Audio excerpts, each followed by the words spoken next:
Tonight, Senator John McCain scores a big win, and he's right here, uncut and on the record. Senator, nice to see you, sir.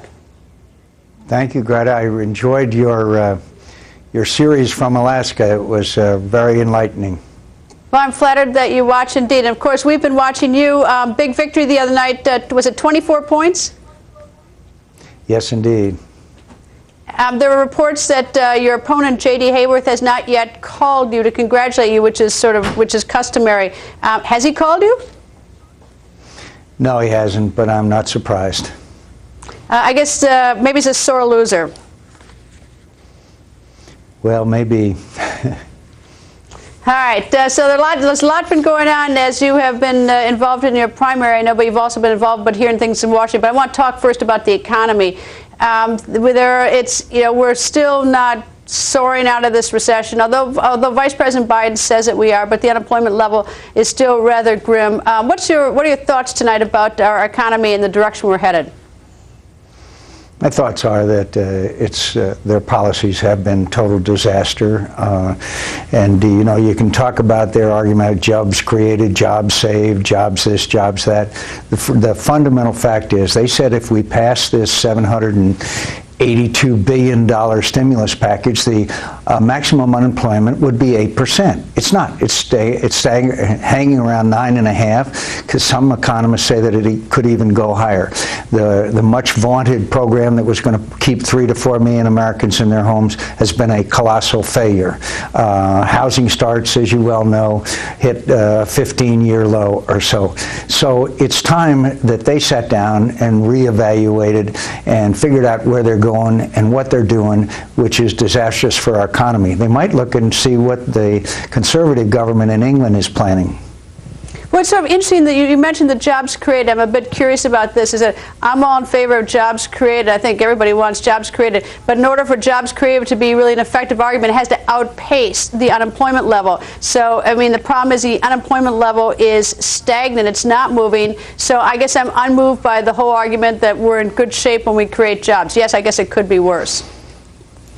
Well, I guess it's possible that things could be worse, but they certainly aren't where the administration, the president, the vice president, and the secretary of Treasury said it would be if we passed the stimulus package. But I've been traveling all over the state of Arizona, and probably one of the biggest aspects of this problem, if not the fundamental policies themselves, it's the total uncertainty that businesses, large and small, have about their future. When's the next regulation coming down as part of Obama reform, like the requirement to report to the IRS every transaction of $600? What's going to happen with the tax cuts? They're totally unsure of the future of what the government is going to be doing to them, and so therefore those that are able to are holding back, and obviously that's having a terrible effect. Look, as I say, I travel all over this state and I've traveled all over this country. People are hurting, and hurting very badly, and that message is not only reaching Washington, but they want more of the same. How do you justify that? Well, I'm a little bit curious. I mean, when you listen to members of the administration, whether it's the vice president or the president himself or representatives, they say that things are improving. Do you think they truly believe that they're improving, or are they stubborn, or are they right? Well, I think you could argue that there has been some progress. I don't see how you could pour that kind of money into the economy without seeing some result. But the fact is, one, it's far, far short of their predictions, and two, now it seems the economy seems to have slowed down again. After a fairly, at least some improvements in the spring and early summer. Now it seems to have fallen off again, and the unemployment numbers are still stubbornly high. And so, look, why not try something different? Stop spending. Stop spending. Instead of accumulating this incredible mounting debt on our kids and our grandkids. That's really the most terrible part of this whole policies that they've been pursuing that we haven't even seen the impact on, and that is the debt we're leaving on our kids and our grandkids. Well, but the problem is that if stop spending is something they need to do, either they don't get it or they're stubborn and don't want to admit that they're wrong and are unwilling to sort of revisit their strategy and how to improve the economy? Well, they're Keynes on steroids, obviously, and they are unwilling for a variety of reasons to admit that what they have tried isn't working.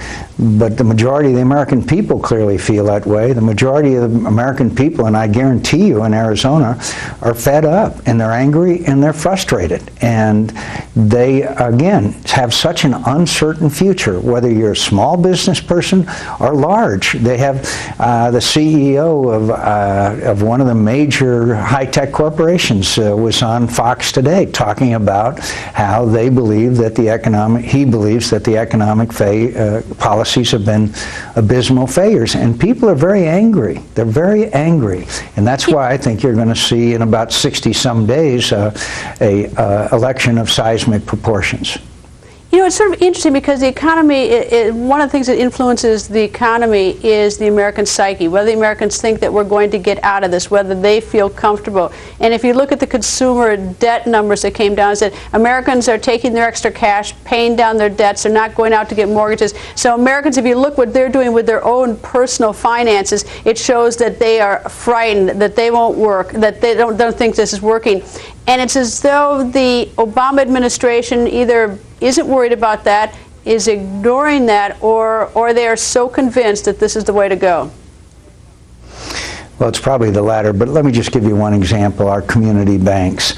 You know, community banks are the ones that lend the money to the small business people. They're the ones that really are the engines of job creation. And I've met with our community bankers here in Arizona on several occasions, including down in Tucson in the past several days. They say they are squeezed by the regulators with increasing regulation, increasing requirements for cash reserves, and at the same time they're being told by the administration to lend more money. They can't do both. And they are having enormous difficulties. As you know, our real estate market here in Arizona is hurt as bad or as worse than any place in the country because we were at the crest of the wave. But when you look at their ability to provide the wherewithal for small business people, it simply isn't there. And finally, could I say, why not give small businesses a payroll tax holiday, pay for it with the stimulus money, and let them hire some people and buy some things? Next, Senator McCAIN talks about the Palin effect, and he has a message for people who say he has changed his position on illegal immigration. Then